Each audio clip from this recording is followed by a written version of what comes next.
హైదరాబాద్లోని శంషాబాద్ ఎయిర్పోర్టులో ప్రయాణికుల రద్దీ పెరిగింది. ఫారిన్ స్టడీస్ కోసం వెళ్తున్న విద్యార్థులు వారి కుటుంబ సభ్యులతో శంషాబాద్ ఎయిర్పోర్ట్ కిక్కిరిసింది.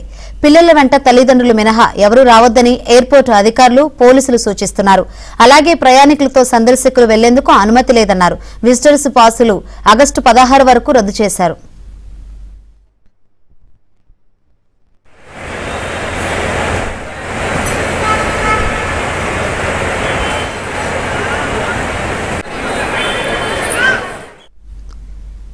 ప్రతిరోజు 10,000 మంది విద్యార్థులకు పైగా విదేశాల్లో చదువుల కోసం వెళ్తున్నారు. వారికి సెండ్ ఆఫ్ ఇవ్వడానికి ఒక్క వ్యక్తికి 30 నుంచి 40 మంది వస్తున్న పరిస్థితి నెలకొంది. దీంతో ఎలాంటి అవాంఛనీయ సంఘటనలు జరగకుండా సిఐఎస్ఎఫ్ అధికారులు అప్రమత్తమయ్యారు. ఈ నెల 20వ తేదీ వరకు ఎయిర్పోర్టులో ఆంక్షలు విధించారు.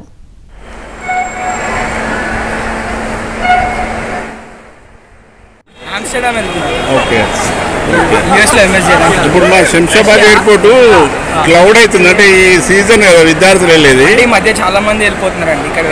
అంటే మిమ్మల్ని వదలడానికి ఎంతమంది వచ్చారు? ప్యాసింజర్స్ 10 మెంబర్స్ వచ్చారు, మా ఫ్రెండ్స్. మా పేరు రిత్విక్ అండి. ఎక్కడ వెళ్తున్నారు మీరు? సో నేను అమెరికాకి వెళ్తున్నాను. దేనికోసం? యుఎస్ ఎంఎస్ ఎడ్యుకేషన్ కోసం, పర్పస్ కోసం వెళ్తాను. ఇప్పుడు మీ వెంబడి పేరెంట్స్ ఎంతమంది ఎయిర్పోర్ట్కి వదలడానికి వచ్చారు? అంటే మా మదర్ అండ్ ఫాదర్ అండ్ బావ, అక్క వాళ్ళు వచ్చారు. అండ్ మా ఫ్రెండ్స్ కలవడానికి వచ్చారు.